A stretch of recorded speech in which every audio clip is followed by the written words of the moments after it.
이미 놓여 있는 기초가 나오는데 바울이 하나님이 주신 은혜로 말미암아 그리스도의 십자가로 쌓아놓은 틀을 말하는데 여기 다른 기초는 다른 교훈이나 다른 종교의 가르침으로 닦은 틀을 가리킨다.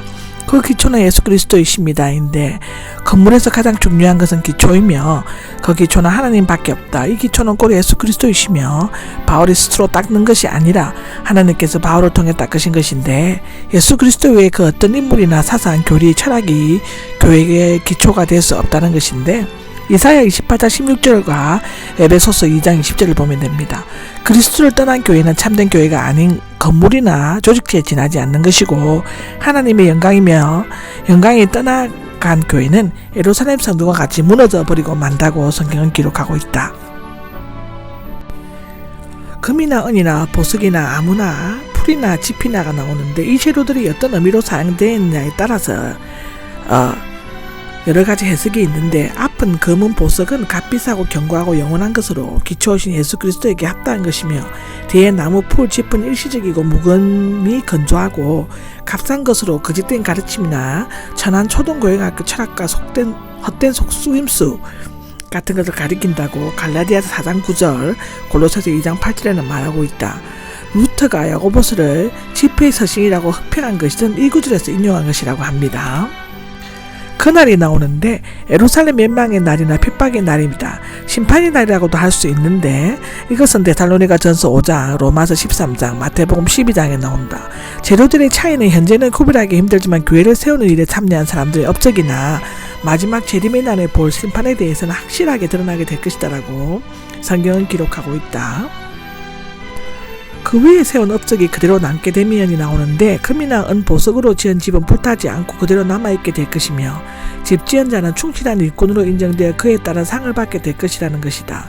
이 상은 이미 천국에 들어간 자들이 받은 것이므로 구원과는 연관이 없는 것이고 불에 타는 재료로 집어 지은 사람도 불 가운데서 구원을 받을 수 있다는 것이고 이 이상이 어떤 상이든지 언급되지 않았지만 영원한 구원이나 삶은 아닌 것이다.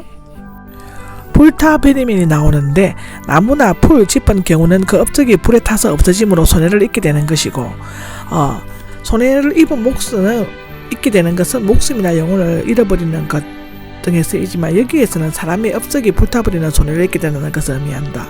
업적이 불타버린 자들은 칭찬을 듣거나 상을 받지 못하고 단지 구원만을 받게 될 것이고 이 구원은 부끄러운 구원으로 불리워질 것이다.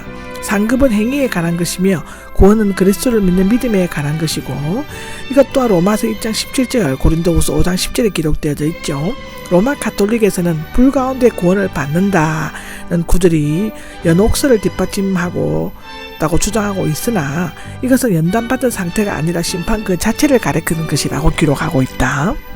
16절에서 17절까지는 성도는 하나님의 성전이라는 것인데 여기에서는 건축자인 전도자로부터 건축물인 성전 곧 성도에게로 나아가고 있다는 것인데 성전은 거룩한 것이고 하나이므로 교회도 거룩하나 하나로 단결해야만 한다는 것이다.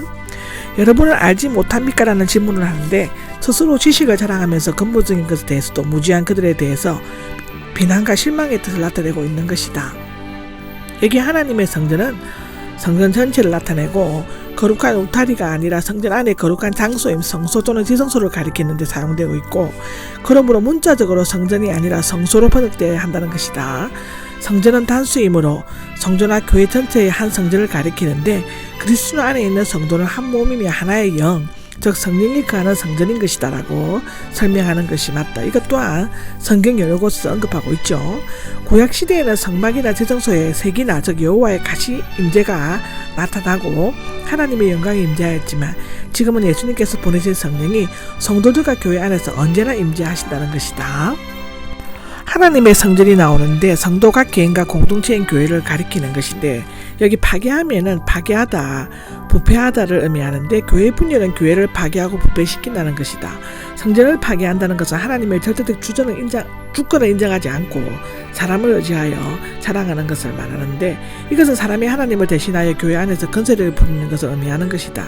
이게 파멸시키실 것이다는 파괴하면과 같은 동사인데 율법에 의하면 성전을 더럽히는 자들은 사형에 처하거나 백성 중에서 내어 쫓도록 규정하고 있는 것이다. 레위기 15장 31절, 민수기 19장 20절에 기록되어져 있다. 돌로 지은 성전을 더럽히게 핀 자에게 엄중한 처벌을 내리도록 명하신 하나님께서 영적인 성전을 더럽히고 파괴한 자를 파멸시키는 것은 너무나도 당연한 일이다. 그 이유는 성도 각 개인은 거룩하신 하나님이 거하시는 거룩한 성전이기 때문인데, 여기에서 거룩은 하나님께 드려 성별된 것을 의미하며 하나님의 절대적인 소유권을 나타낸다. 성도들이 거룩한 교회를 거룩하게 대한다면 교회 분열은 있을 수가 없는 것이다. 18절에서 23절까지는 사람의 일을 사랑하지 말라입니다. 지금까지는 분쟁에 대해 원리적인 면을 다루었지만 이제는 직접적인 권면을 하고 있는 것인데, 고린도 교회의 분쟁 원인은 사람의 지혜를 높이 평가하고 사람을 따르는 데 있었으므로 사람의 일을 자랑하지 말 것을 권하고 있는 것입니다. 자신을 속이지 마십시오가 나오는데, 앞서 논의되었던 문제로 되돌아와서 하나님의 지혜와 인간의 지혜를 대조시키면서 교회의 분파적인 근본 원인인 인간의 자랑에 대해서 결론을 내리고 있는 것입니다. 자기를 속이지 말라는 성전을 더럽히는 것과 지혜로운 사람으로 생각하는 것과 연관이 되는데, 자기를 인식하는 것과 평가하는 것은 한계가 있고 불완전하기 때문에 자기를 지혜롭다고 생각하는 것은 자기를 속이게 되는 일인데, 지혜롭게 되기 위해 어리석은 사람이 되십시오입니다. 하나님 자신이 예수 그리스도의 십자가에서 역설적으로 나타내신 하나님의 어리석음은 동시에 참 지혜이기도 한 것이죠. 이 어리석게 보이는 위대한 역설을 온전히 깨닫게 될 때 비로소 십자가의 말씀과 그 십자가에 감춰진 하나님의 참 지혜를 아는 지혜로운 자가 될 수 있는 것입니다. 이 세상의 지혜가 나오는데 이미 1장 18절에서 얘기했는데요. 하나님의 무한한 절대 지혜와 인간의 유한한 상대 지혜를 비교 자체가 불가능하다는 것입니다. 사람의 지혜는 하나님 앞에서 어리석은 것이므로 자랑할 것이 되지 못한다는 것인데, 이 사실을 뒷받침하기 위해 욥기 5장 13절과 시편 94장 11절을 자유롭게 인용하고 있습니다. 자기끼에 빠지게 하신다는데 욥기 5장 13절에 나오는데, 욥기가 신약에서 인용된 것은 이것뿐이고 세상 지혜와 역설성을 강조하고 있습니다. 하나님의 지혜를 버리고 세상 지혜를 추구하는 자는 썩어질 육신의 것을 추구하기 때문에 지혜끼에 빠져 결국에는 실패하거나 멸망에 이르게 된다는 것인데, 하나님은 전능하신 분이며 인간의 지혜와 힘은 제한되어 있는 것이다 하는 것이다. 시편 94장 11절을 인용한 주님께서 아신다는 앞절과 같이 지혜의 허무성을 말하고 있다. 사람은 지혜 있는 자로 바꿈으로써 고린도 교회의 사항에 적절히 적용시키고 있는데, 여기 생각은 하나님의 생각을 의미로 사용되지만 여기에서는 하나님의 말씀에 대한 반역을 의미한다고 시편 56장 5절은 말하고 있고, 여기 헛된 것은 효과가 없는 것, 열매를 맺지 않는 것을 의미하는데, 하나님은 스스로 지혜 있는 자를 포함한 모든 사람의 생각을 아시고 아무것도 하나님 앞에서 숨길 수 없다고 말함으로써 하나님의 심판의 확실성을 강조하고 있는 것이다. 여기 그러므로는 확실한 사실에 근거하여 고린도 교회의 진심으로 공부하는 중요한 결론을 말하는 것인데, 이 문장에서는 고린도 교회의 분쟁 문제에 대해 계속 언급해온 논술의 결론과 목적을 분명히 하고 있다.